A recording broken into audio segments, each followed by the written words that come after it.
خاتم المرسلین اے رسول امین، خاتم المرسلین تجھ سا کوئی نہیں، تجھ سا کوئی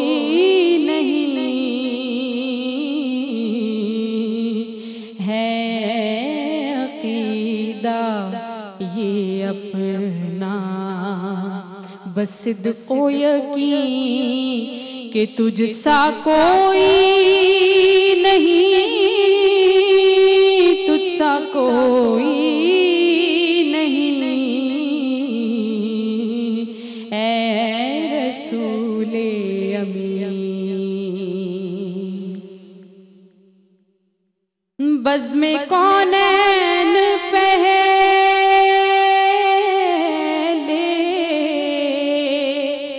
سجائی گئی، پھر تیری ذات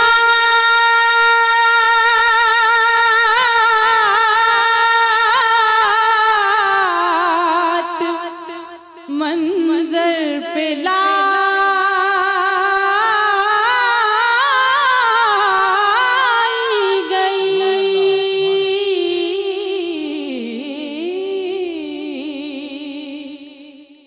بزم کونین پہلے سجائی گئی، پھر تیری ذات منظر پہ لائی گئی، اے ازل کے حسین، اے ابد کے حسین، تجھ سا کوئی نہیں، تجھ سا کوئی نہیں، اے رسول امین۔ اے سراپا نفیس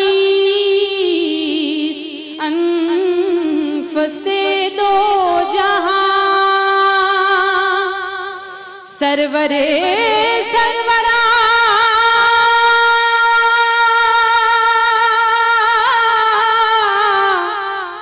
دل برے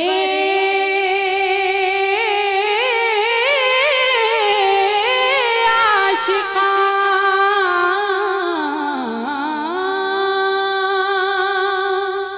سرور سروران دل برے عاشقان، سرورے سروران دل برے عاشقان، ڈھونڈتی ہے تجھے میری جان حزین، ڈھونڈتی ہے تجھے میری جان حزین، کہ تجھ سا کوئی نہیں، تجھ سا کوئی نہیں، اے رسول امین۔ تیرا سکہ رواں کل جہاں میں ہوا، تیرا سکہ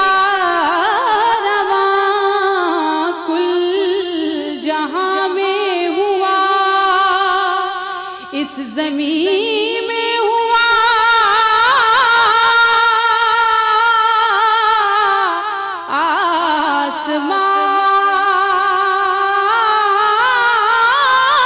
آسمان میں ہوا، اس زمین میں ہوا، آسمان میں ہوا، کیا عرب کیا عجم سب ہے زیر نگین، کیا عرب کیا عجم سب ہے زیر نگین کہ تجھ سا کوئی نہیں، تجھ سا کوئی نہیں، اے رسول امین خاتم المرسلین، تجھ سا کوئی نہیں، تجھ سا کوئی نہیں، اے رسول امین۔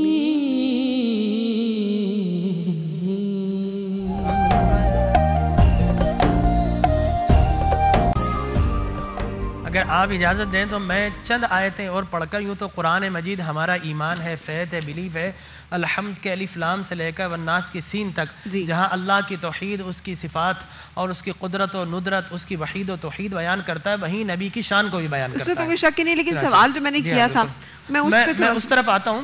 دیکھیں، جب حضور اکرم صلی اللہ علیہ وسلم شب معراج پر جاتے ہیں تو پھر اللہ فرما ینطق عن الہوا ان ہوا الا وحی یوحی کے شراکت والا کہہ کر نبی کی شان کو بیان کرتا ہے، اور پھر مقام قاب قوسین کے مقام والا کہہ کر، اور فَأَوْحَى إِلَىٰ عَبْدِهِ مَا وَحَا کا راز و نیاز والا کہہ کر، دنا فتدلّا اور او ادنا کی لا متناہی ملن والا کہہ کر، قربت والا لا متناہی قربت والا کہہ کر نبی کی شان کو بیان کرتا ہے۔ جب اپنے جلوے بے حجاب کرتا ہے تو ما کذب الفؤاد ما رأى کا سینے والا کہہ کر، اور جب اپنے جلوے حضور دیکھ رہے ہوتے ہیں تو ما زاغ البصر وما طغى کا سرمے والا کہہ کر، اور پھر جب زمین پہ آتے ہیں تو پھر اللہ تبارک و تعالی کبھی مزمل کا دوشالے والا کہہ کر، کبھی مدثر کی سجاوٹ والا کہہ کر، کبھی والنجم کی رنگت والا کہہ کر، کبھی طٰہٰ کے رخسار والا کہہ کر، کبھی یاسین کی پیشانی والا کہہ کر، کبھی والضحیٰ کا مکھڑے والا کہہ کر،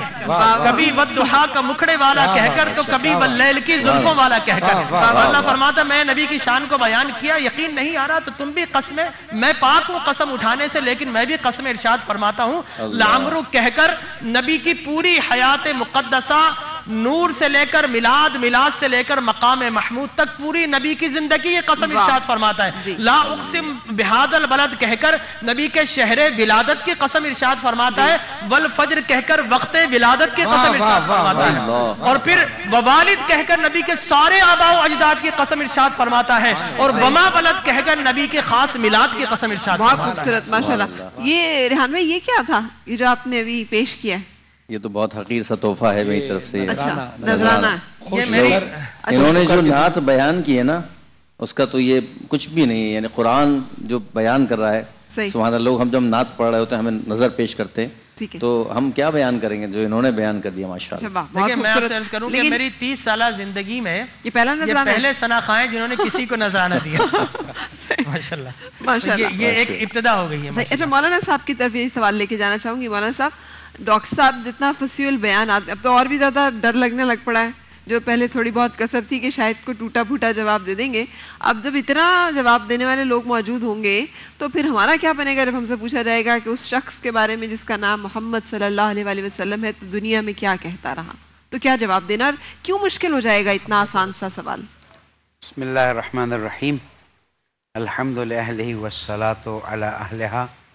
میں سمجھتا ہوں کہ اتنے خوبصورت طریقے سے نعت رسول کو قرآن مجید کی زبانی میں نے اپنی زندگی میں نہیں سنا، اور واقعاً میں یہاں پر ایک بہت ہی سنگین جملہ کہنے جا رہا ہوں کہ فاسد عقیدے کے جتنے لوگ ہیں ان کے جوابات قرآن مجید سے اس وقت دیے گئے ہیں، اور یہ ایک ایسی خدمت ہے کیونکہ جس شہر میں حضور اکرم صلی اللہ علیہ وآلہ وسلم کی آمد ہوئی ہے اس شہر میں آپ کی ساری نشانیاں مٹا دی گئی ہیں۔ اس کے بعد جہاں پر آپ ہجرت فرما کر تشریف لے گئے ہیں وہاں پر اصحاب کرام کی قبروں کو بلڈوز کر دیا گیا ہے۔ اب شان رسول اکرم کو گرانے کی کوشش کی جا رہی ہے، لیکن جب نعت پڑھی جاتی ہے اور خاص کر نعت قرآنی پڑھی جائے تو پھر ان کو جواب ملتا ہے۔ یہ جو باتیں ہوئی ہیں یہ آپ لوگوں کے لیے نہیں ہیں، یہ ان لوگوں کے لیے جو کہتے ہیں یا رسول اللہ کہنا نعوذ باللہ بدعت ہے. اچھا. یہ ان لوگوں کے لیے جو کہتے ہیں میں پھر ایک بار شام کو بھی میں نے لفظ استعمال کیا تھا، لیکن کیونکہ کسی نے استعمال کیا اس لیے استعمال کر رہا ہوں. میں 1,00,000 مرتبہ استغفر اللہ ربی واتوب الیہ کہتا ہوں کہ کہنے والا کہتے ہیں Muhammad is dead, he is just like a stone. اب یہ بتائیے کہ جس مسلمان نام اب مسلمان ہے تو مسلمان کا عقیدہ یہ ہو کہ وہ چلا گیا، اب نہ وہ شفاعت کر سکتا ہے، نہ اس پہ درود و سلام ہونی چاہیے، نہ اس کا اس طرح سے ذکر ہونا چاہیے. ان کو ڈاکٹر صاحب نے بہت خوبصورت طریقے سے جواب دیا اور میں سمجھتا ہوں یہ ان کی آخرت کا سرمایہ بن گیا. اب آپ کا جو سوال ہے کہ اگر یہ اتنی اونچے لیول کی گفتگو کر سکتے ہیں تو آپ کیا ہے؟ آپ ذرا اپنے دلوں کو ٹٹول کے دیکھ لیجئے اور جو دیکھ رہے ہیں ان سے میں کہتا ہوں کیا بات ہے. یہی جو انہوں نے کہا اس پہ آپ کو یقین ہے؟ ٹھیک. اور آیا آپ کے دل میں رسول اکرم کی محبت بڑھی یہ باتیں سن کے؟ صحیح. تو جب وہ آئے تو میں مذاق میں نہیں کہہ رہا، جب قبر میں آئے تو کہے کہ وہ ڈاکٹر راٹھور نے جو کہا تھا وہی بات.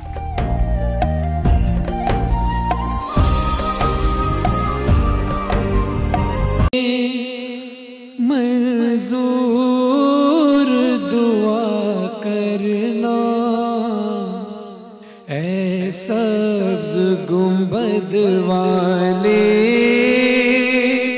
منظور دعا کرنا جب وقت نظر آئے، دیدار عطا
محشر میں بھرم رکھنا،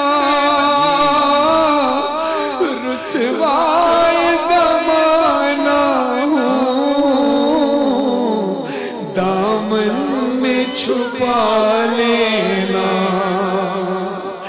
رسوائے زمانہ ہوں، دامن میں چھپا لینا، ارے رسوائے زمانہ ہوں، دامن میں چھپا لینا، مقبول دعا میری اے نور خدا کرنا، جب وقت نظر آئے، دیدار عطا کرنا، اے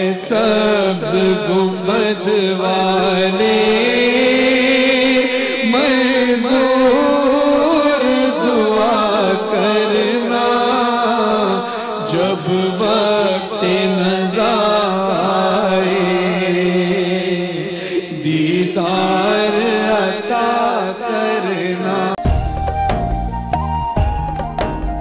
سوال جو میں نے آپ سب کے سامنے رکھا تھا بریک پہ جانے سے پہلے کہ کیسے آسانی ہو سکتی ہے ان سوالوں کے جواب دینے میں، اجازت دیں تو اگر مولانا صاحب سے پہلے گفتگو شروع کر لیں. جی مولانا صاحب، مطلب آسانی کیسے ہوگی؟ ہم نے یہ جب کہ رمضان المبارک عشرۂ مغفرت جو ہے وہ چل رہا ہے، تو کیسے ہم ان سوالوں کے جواب دینے کے لیے خود کو تیار کر لیں؟ دیکھیں، جس طرح سے یہاں پر اسکول میں انسان پڑھتا ہے اور پھر جب اچھی طرح پڑھا ہوا ہوتا ہے تو ٹیسٹ ہو، ایگزام ہو، اسے الحمدللہ اچھی طرح انجام دے دیتا ہے. اسی طرح سے دنیا بھی امتحان کی جگہ ہے، اور اس جگہ میں بھی انسان کو آمادہ کرنے کے لیے اللہ سبحانہ و تعالیٰ نے ہدایت کے سارے راستے کھولے ہوئے ہیں. جو شخص اللہ سبحانہ و تعالیٰ کے احکام پر عمل کرتا رہے اور حضور اکرم محمد مصطفیٰ صلی اللہ علیہ وآلہ وسلم اور ان کی آل سے محبت کرتا ہو، اور اس نے کسی کا ایسا بڑا حق نہ کھایا ہو کہ جس کی وجہ سے موت کے وقت اس کا ایمان جو ہے مشکلات کا شکار ہو جائے، تو ایک نسخہ تو بہت چھوٹا ہے لیکن اس کا اثر بہت دور ہے. جیسے ہم کہتے ہیں ایک چھوٹی سی گولی کیا کر لے گی، لیکن اگر ایک زینکس کسی کو کھلا دی جائے تو 24 گھنٹے وہ سوتا رہ جائے گا. بالکل. تو چیز چھوٹی مت سمجھیے گا. اگر کوئی کچھ بھی نہیں کر سکتا ہے تو وہ درود شریف کا ورد کرتا رہے. سبحان اللہ. سبحان اللہ. اور درود شریف کا ورد وہ ہے کہ جو انسان کے دل کو بھی پاک کرتا ہے، صحیح، موت کو بھی آسان کرتا ہے، اور قبر میں بھی جواب دینے میں آسانی کرتا ہے. بسم اللہ. بالکل صحیح. اچھا، میں عرض کروں کہ قرآن مجید برہان رشید سورۃ التوبہ، علامہ شبیر محسنی صاحب نے جو فرمایا اسی کو کنٹینیو کروں. سورۃ التوبہ میں بھی مضمون ہے، سورۃ المجادلہ، لا تجد قوما یؤمنون باللہ والیوم الآخر یوادون من حاد اللہ ورسولہ، کہ اے نبی آپ کسی مومن کو ایسا نہیں پاؤ گے کہ کوئی اللہ اور اس کے رسول کی مخالفت کرے وہ خاموش ہو جائے.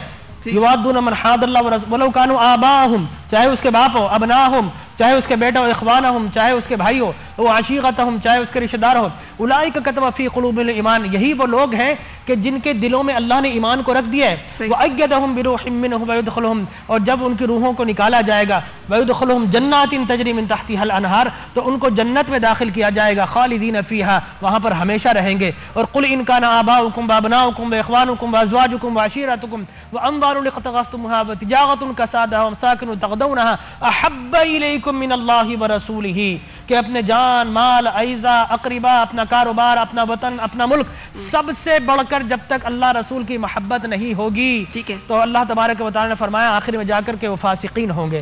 لہٰذا میں سمجھتا ہوں قبر کے لیے اس لیے کہ جو اعمال کی جواب دہی نا بڑی عجیب و غریب بات ہے، وہ قبر سے شروع نہیں ہوگی، وہ حشر میں بھی نہیں ہوگی، وہ جا کر میزان پر ہوگی. قبر میں جو سوالات کیے جا رہے ہیں وہ تو عقائد کے متعلق ہیں کہ اللہ کو کیا کہتا رہا، تیرا دین کیا ہے، تیرا خدا کون ہے، اور تو محمد مصطفیٰ کے متعلق کیا کہتا رہا. اعمال بھی جزواً کام آئیں گے اس کے بعد، لیکن سب سے پہلے جو سوال کیا جا رہا ہے جواب دہی کے لیے وہ عقائد کے متعلق ہے. تو میں یہ سمجھتا ہوں کہ اس دنیا میں جو بھی ہے اپنے بچوں کو تربیت کریں کہ خبردار اللہ اور رسول کا ادب اپنے دل سے نہ جانے جانا، کہیں نبی کی تعظیم سے منکر نہ ہو جانا، مفر و مکر نہ کرنا، نبی کا نام جہاں پر بھی آ جائے، اس لیے کہ عقیدہ رسالت ہی کی بنیاد عقیدہ توحید ہے. اگر نبی نہ آتے تو خدا کا پتہ نہ ملتا، نبی نہ آتے تو جنت و دوزخ کون بتاتا، قبر کے سوالات کون بتاتے، نبی نہ آتے تو حشر کا کسے پتہ چلتا. لہذا ہمارے ایمان اور عقائد کی بنیاد جو ہے عقیدہ رسالت ہے. جب عقیدہ رسالت مضبوط ہوگا تو انشاءاللہ قبر میں سوالوں کے جواب صحیح. لیکن میں عقیدہ توحید پہ بھی آنا چاہوں گی کیونکہ سب سے پہلا سوال جو ہے وہ من ربو کا بھی ہے نا، پہلا سوال تو یہی ہوگا. تو اگر ہم اس کا جواب نہ صحیح دے سکے، اور ہم میں سے تو بہت سارے لوگ کوئی پیسے کو، کوئی اس کو لگتا ہے وہاں سے تو من ربو کا جواب دینا بھی مشکل ہو جائے گا، کیونکہ اس پہ تو اہل کتاب بھی اور ہم لوگ بھی سب جانتے ہیں کہ رب کون ہے، اللہ ہے. تو یہ تو بہت ہی آسان ہے. چلے عقیدہ توحید رسالت میں تو ہم مان سکتے ہیں کہ ہم کیا کہتے رہے، ہمارا کیا گمان تھا، اس کے بارے میں کیا؟ اچھا، جس کے پاس عقیدہ رسالت ہونا وہ ممکن ہی نہیں کہ اللہ کو نہ پہچانے، اور جس کے پاس عقیدہ رسالت نہیں وہ ممکن ہی نہیں کہ اللہ کو پہچان لے. ٹھیک جی. مر ربو کا یہ سوال جیسے کہ پہلے ڈاکٹر صاحب نے عرض کیا، ارشاد فرمایا تھا کہ مر ربو کا سوال پوچھنے کی وجہ ہے مسلمان اسلام امت محمدیہ اور جو دوسرے مذاہب ہیں ان میں تفریق، ٹھیک، ان میں تفریق ہو جائے گی. ابھی جیسے ڈاکٹر صاحب نے ارشاد فرمایا کہ اگر عقیدہ رسالت ہوگا تو یہ ممکن ہی نہیں. اچھا پھر مجھے یہ بتائیے کہ سوال اس کا مطلب ہے مسلمانوں سے بھی ہوں گے، ہر انسان سے جو قبر میں جا رہا ہے سب سے ہوں گے؟ سب سے ہوں گے. ایک شعر میں آپ کو سنا دوں: دمکتا رہے تیرے روزے کا منظر، سلامت رہے تیرے روزے کی جالی، ہمیں بھی عطا ہو وہ شوق ابو، ہمیں بھی عطا ہو وہ جذبہ بلالی.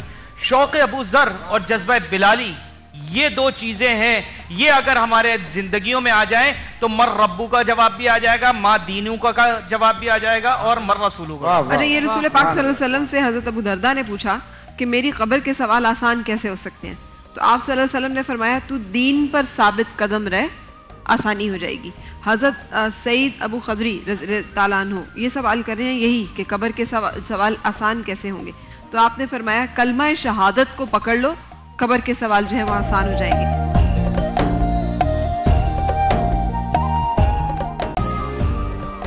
حضرت ابو ہریرہ رضی اللہ تعالیٰ عنہ جو ہیں رسول پاک صلی اللہ علیہ وسلم سے سوال کر رہے ہیں قبر کے سوال آسان کیسے ہوں گے، تو جواب مل رہا ہے کثرت سجود کرو، قبر کے سوال آسان ہو جائیں گے.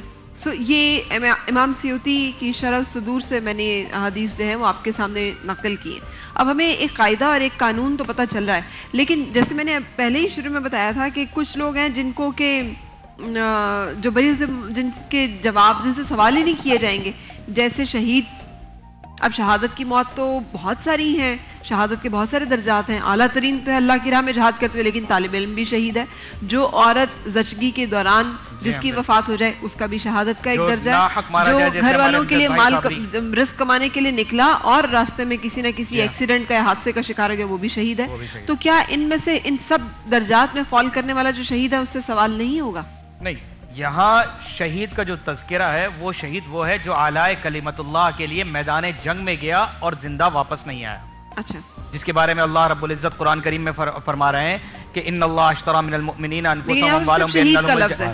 جی شہید یہ ان شہداء کی قسمیں ہیں. شہید کی سب سے اعلیٰ اور افضل قسم جو ہے جو اللہ رب العزت کے عرش کے نیچے آرام فرما رہے ہیں. اور اللہ نبی کریم صلی اللہ علیہ وسلم کا فرمان ہے کہ جو سب سے پہلے شہداء ہیں ان کے جسموں کو اللہ رب العزت نے پرندوں کی شکل میں بنایا ہے کہ پوری جنت میں اڑتے پھرتے ہیں اور سبز قندیلیں جو عرش پر لٹک رہی ہیں ان میں جا کے آرام فرماتے ہیں. لیکن شہداء کے یہ جو ادنا درجات ہیں یہ نہیں شامل ہوں گے، یہ اس میں شامل نہیں ہوں گے. بلکہ آپ کا گمان ہے یا آپ کی حتمی رائے ہے؟ کیونکہ رسول پاک صلی اللہ علیہ وسلم کی حدیث مبارکہ میں کوٹ کر رہی ہوں. یہاں شہید وہ ہے جو اعلیٰ کلمت اللہ کے لیے جنگ لڑتے ہوئے تلوار. لیکن کیا یہ آپ کی رائے ہے یا پھر یہ کہ یہ اس طرح سے بیان ہے کہ شہداء، میں نے بتایا نا کہ جن چند لوگوں سے سوال نہیں ہوں گے، حضرت عبداللہ بن عمر رضی اللہ تعالیٰ عنہ کو کوٹ کر رہی ہوں ساری چیزیں نظر میں ہیں کہ شہادت کا جو درجہ ہے. یہاں پر اس حدیث کو میں بیان کرتا چلوں کہ جس میں فرمایا الا ومن مات علی حب آل محمد مات شہیدہ و مات سعیدہ. جو اللہ اس کے رسول اور اہل بیت رسول کی محبت میں دنیا سے جائے تبھی موت بھی مر رہا ہے. صحیح.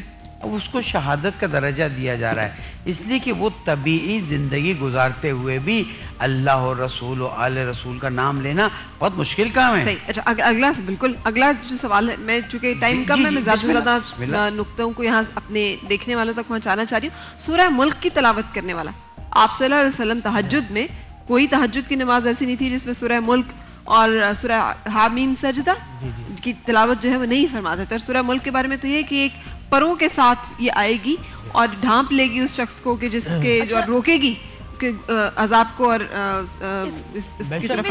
ایڈ کرنا چاہوں گی، میں نے یہ سنا ہے کہ جو یاد کر لیتے ہیں ان کے ساتھ ہوتا ہے کہ جو صرف پڑھتے بھی ہیں تو ان کے ساتھ بھی ایسا. دیکھیں میں آپ سے عرض کروں کہ یہ وہ سارے فضائل و مناقب ہیں جو قرآن کی مختلف صورتوں کے ہیں، اس پر ہمارا ایمان ہے، بلیو ہے، فیت ہے، اس لیے کہ سرکار نے فرما دیا.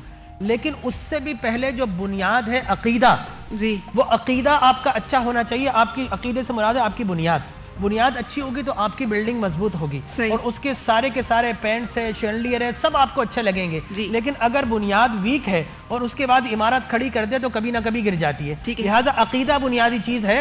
اور اس کے بعد اگر قبر میں کوئی ایسا معاملہ ہو جائے کہ جس کی وجہ سے کوئی گہرائی اور گہرائی میں آ جائے تو سرکار کائنات صلی اللہ علیہ وسلم حضرت عبداللہ ابن عمر سے بحقی کی حدیث مبارک ہے، سرکار نے فرمایا کہ جب مردے کو دفناؤ تو اس کے سرہانے پر جا کر سورہ فاتحہ پڑھو اور اس کی پائنتی پر آ کر سورہ بقرہ کی آخری آیت پڑھو. اور فرمایا کہ پھر فرمایا کہ انہو لیسمع قرع نعالہم، جب تم چلتے ہو قبر کے پاس تو مردہ تمہاری جوتیوں کی آواز بھی سنتا ہے، تم اس کو تاکہ یاد آ جائے کہ میں تو ایمان کے ساتھ گیا تھا. اسی طرح حضرت عبداللہ بن جابر رضی اللہ تعالیٰ عنہ سے حدیث مبارک ہے جسے امام مسند احمد بن حنبل نے روایت کیا کہ آپ فرماتے ہیں حضرت سعد بن معاذ وفات ہو گئی، حضور اکرم صلی اللہ علیہ وسلم نے تسبیح فرمائی اور اس کے بعد آپ نے تکبیر پڑھی.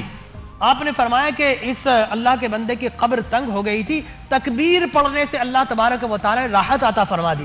تو معلوم ہے ایمان کے ساتھ اگر کوئی جائے اور کسی بھی معاملے سے تنگی ہو جائے تو اس کے لواحقین اگر اسے دفنانے کے بعد اذان دیتے ہیں، تکبیر دیتے ہیں اور 40 قدموں کے چلنے کے بعد سورہ فاتحہ پڑھتے ہیں تو اللہ تبارک و تعالی چونکہ مردہ سنتا ہے، قبر میں سے دور چلنے والے کے پیر کی آہٹوں کو بھی سنتا ہے. جب اللہ کا نام سنے گا اور کلمہ سنے گا، اذان سنے گا، اشہد ان لا الہ الا اللہ. لیکن ہم نے تو سنا ہے کہ فوراً پلٹو اور اس کے بعد رکو نہیں وہاں پہ، اور فوراً آپ جیسے ہی دفنائیں تو نکلے وہاں سے.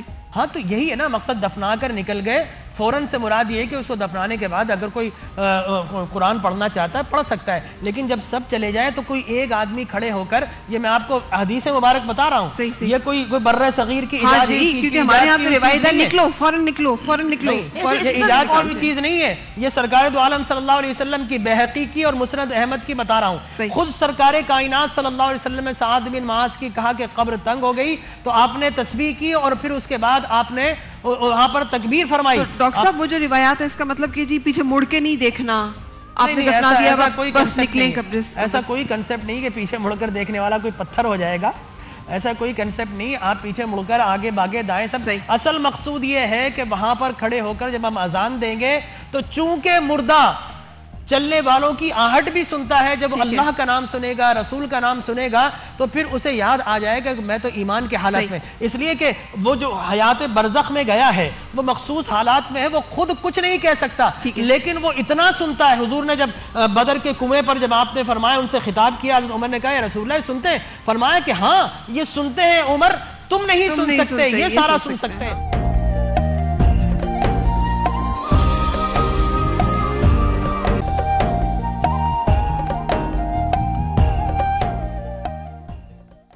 کیوں کرنا میرے دل میں ہو الفت رسول کی، کیوں کرنا میرے دل میں ہو الفت رسول کی، الفت رسول کی. جنت میں لے کے جائے گی، جنت میں لے کے جائے گی چاہت رسول کی،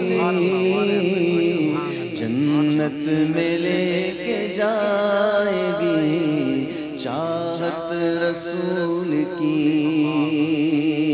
قبر میں سرکار آئے تو میں قدموں پہ گروں، گر فرشتے بھی اٹھائیں تو میں ان سے یوں کہوں، اب تو پائے ناز سے میں اے فرشتوں کیوں اٹھوں، مر کے پہنچا ہوں یہاں اس دل ربا کے واسطے، مر کے پہنچا ہوں یہاں اس دل ربا کے واسطے.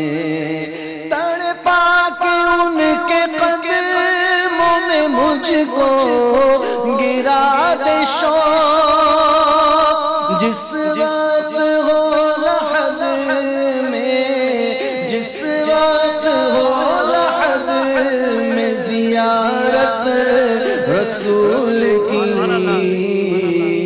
جس وقت ہو لحد میں زیارت رسول کی، جنت میں لے کے جائے گی چاہت رسول کی. جو موضوع ہمارا پوچھے جو دین و ایمان کی رے قبر میں، پوچھے جو دین و ایمان کی رے قبر میں، اس وقت میرے لب پہ ہو، اس وقت میرے لب پہ ہو مدحت رسول کی، اس وقت میرے لب پہ ہو مدحت رسول کی، مدحت رسول کی، دامن میں ان کے لے لو پناہ آج منکرو، دامن میں ان کے لے لو پناہ آج منکرو، مہنگی پڑے گی ورنہ، مہنگی پڑے گی ورنہ عداوت رسول کی، مہنگی پڑے گی ورنہ عداوت رسول کی، ہمیں جنت میں لے کے جائے گی چاہت رسول کی، اور کیا سبز سبز گنبد کا خوب ہے نظارہ ہے، کس قدر سہانا کیسا ہے پیارا پیارا ہے، کس قدر سہانا کیسا ہے پیارا پیارا، سرکار نے بلا کے مدینہ دکھا دیا، ہوگی مجھے نصیب، ہوگی مجھے نصیب شفاعت رسول کی، اور جنت میں لے جائے گی چاہت رسول کی۔ سبحان اللہ، سبحان اللہ، کیا خوبصورت کلام۔ مجھے مولانا احمد رضا خان نور اللہ مرقدہ نے وصیت کی تھی کہ عام طور پر جب قبر ہم کھودتے ہیں تو اتنی 2.5 ہاتھ کہ منکر نکیر آ کر اٹھائیں تو وہ اٹھ کر بیٹھ جائے، لیکن فاضل بریلوی رحمہ اللہ تعالیٰ نے فرمایا کہ میری قبر میرے قد کے برابر کھولنا، اس لیے کہ وہاں پر سرکار کے متعلق جب پوچھا جائے گا ما تقول فی حق ھذا الرجل محمد، میرے پیارے مصطفیٰ آئیں گے تو میں وہاں بیٹھ کر جواب نہیں دوں گا، کھڑے ہو کر جواب دوں گا کہ جبکہ خدمت کے قدسی کہیں ہاں رضا، مصطفیٰ جان رحمت پہ لاکھوں سلام۔ تو ایسے ایسے عشاقان رسول بھی الحمدللہ دنیا میں آئے۔ اور میں کچھ آیت مبارکہ جو ہے وہ کوٹ کرنے کی اجازت چاہوں گی۔ ہر نعمت کے بارے میں تم سے قیامت کے دن سوال کیا جائے گا جو تمہیں عطا کی گئی ہیں، اور پھر یہ بھی کہ یہ لوگ اسی طرح غفلت میں رہیں گے یہاں تک کہ جب ان میں سے کسی کے پاس موت آ جائے گی تو کہے گا اے پروردگار مجھے دنیا میں واپس بھیج دے تاکہ میں اس میں سے جسے چھوڑ آیا ہوں نیک کام کیا کروں۔ ہرگز نہیں یہ ایسی بات ہے جسے وہ زبان سے کہہ رہا ہوگا اور اس کے ساتھ عمل نہیں ہوگا، اور ان کے پیچھے برزخ ہے جہاں وہ اس دن تک کے دوبارہ اٹھائے جائیں گے، رہ جائیں گے۔ یہ برزخ کا ذکر ہو رہا ہے، عالم برزخ کا۔ اور پھر سورہ مومن، اور فرعون والوں کو برے عذاب نے آ گھیرا، یعنی آتش جہنم کے صبح و شام ان کے سامنے پیش کیے جاتے ہیں، اور جس روز قیامت برپا ہوگی حکم ہوگا کہ فرعون والوں کو سخت عذاب میں داخل کرو۔ یہ بھی عذاب برزخ کا ذکر ہو رہا ہے، اور ہم آج اس سے بچنے کی جو تدابیر ہم جو کہتے ہیں کہ ہم قبر کے عذاب سے بھی ہمیں نجات دینا، سو اس میں کچھ اور تجاویز جو آپ کی طرف سے مولانا صاحب کچھ اور ایسی آپ نے بڑا ویسے خوبصورت ذکر کیا، جزاک اللہ، اس میں عرض کہ بیوی کے ساتھ بھی حسن سلوک ضروری ہے ورنہ قبر کی تنگی ہو سکتی ہے۔ وہ جو میں عرض کر رہا تھا اس کے بارے میں شیخ عباس قمی فرماتے ہیں کہ میں ایک مرتبہ قبرستان کے کنارے پہ بیٹھا قرآن مجید کی تلاوت کر رہا تھا، میں نے دیکھا کہ ایک جنازے کو لایا جا رہا ہے۔ بعض مرتبہ اولیاء اللہ ہوتے ہیں ان کے لیے مکاشفہ ہوتا ہے، اس جنازے کے ساتھ ساتھ ایک کالا کتا تھا کہ جو ساتھ ساتھ جا رہا تھا، میں دور سے دیکھ رہا تھا، اور میں نے قرآن مجید بند کیا اور یہ دیکھنا شروع کیا کہ جنازے کے ساتھ یہ سیاہ کتا قبر میں داخل ہو گیا، اور جو اطراف والے ہیں انہیں کچھ بھی اندازہ نہیں ہے، اور اس کے بعد وہ قبر بند ہو گئی۔ اس کے بعد کا بھی واقعہ وہ میں بیان نہیں کرتا، وہ کہتے ہیں میں نے اپنے استاد سے پوچھا کہ یہ کیا ہے؟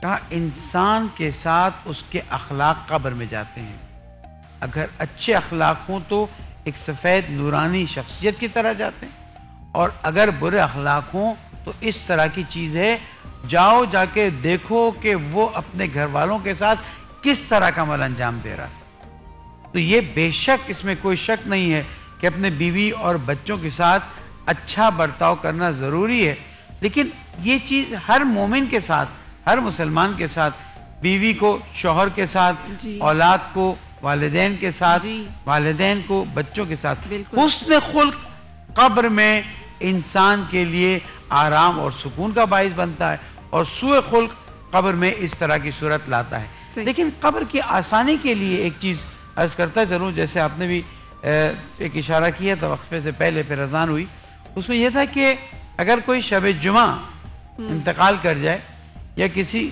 کا انتقال شب جمعہ ہو اور جمعے کے دن اسے دفنایا جائے تو پھر اس کا سوال اور جواب جو ہے وہ نہیں ہوتا۔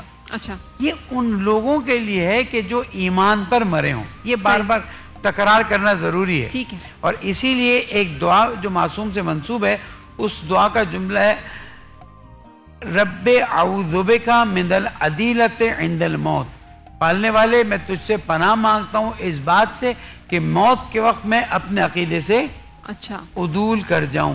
کیوں؟ اس لیے کہ جس چیز سے محبت ہے، جو میں نے اس وقت سحر کے وقت عرض کیا تھا، اسی پہ موت آنی ہے، اللہ ہو، رسول ہو، یا رسول اللہ صلی اللہ علیہ وسلم سے قرآن سے محبت ہے، یا مقلب القلوب ثبت قلبی علی دینک۔ اچھا، تو اب شیف بھی ہماری ایک سوال کرنا چاہ رہی تھی، معصومانہ سے سوال ہے لیکن ذرا امپورٹنٹ ہے۔ جی، میرا سوال یہ تھا کہ جیسے کہ جو نان مسلمز ہیں، جو غیر مسلمان ہیں، جب ان کی موت کے مطلب ان کی جو باڈی جب دفنائی جاتی ہے، ان کے بڑے ڈفرینٹ طریقے ہیں، تو جس میں سے ایک اس طرح کی مذہب ہے جس میں تابوت کے اندر جو ہے وہ باڈی کو دفنایا جاتا ہے، لیکن کبھی کبھی ایسا ہوتا ہے کہ ان کے کچھ ایسے کیسز ہوتے ہیں جو 6 مہینے کے بعد، 7 مہینے کے بعد، 8 مہینے کے بعد ان کی جو قبر کو کھودا جاتا ہے، وہ تابوت نکالے جاتے ہیں، لیکن ان کی باڈی جو ہے وہ ویسے ہی ہوتی ہے۔ لیکن ہمیں ایز اے مسلم ہمیں کانسیپٹ ہے ویسے کا مطلب ہے ان کا کہ وہ تو ہمارا یہ عقیدہ ہے کہ قبر تنگ ہوگی تو ان کی تو پسلیاں آپس میں دھنسی ہونی چاہیے، ان کے ساتھ تو 6 7 8 مہینے ہو گئے، ان کے پوسٹ مارٹم ہو رہے ہیں یا کچھ بھی ان کے ساتھ معاملات ہیں، تو ان کے ساتھ ایسا نہیں ہوا۔ جی، اس کے جواب ڈاکٹر صاحب بریک کے لیے اجازت دیجیے گا، بریک کے بعد ہم یہیں سے شروع کریں گے کہ یہ جو ہم نے عذاب قبر کی سنی، اگر قبر کشائی کسی کی اور نکالی جائے تو عموماً باڈی کی جو حالت ہوتی ہے اس میں نہیں نظر آتا کہ پسلیاں دھسی ہوئی ہیں یا کوئی بچھو موجود تھا یا سانپ موجود تھا یا ایسے واقعات نظر سے دیکھے بھی گئے ہیں۔ اس کے لیے گفتگو جو ہے جواب ہم لیں گے، لیکن بریک پہلے۔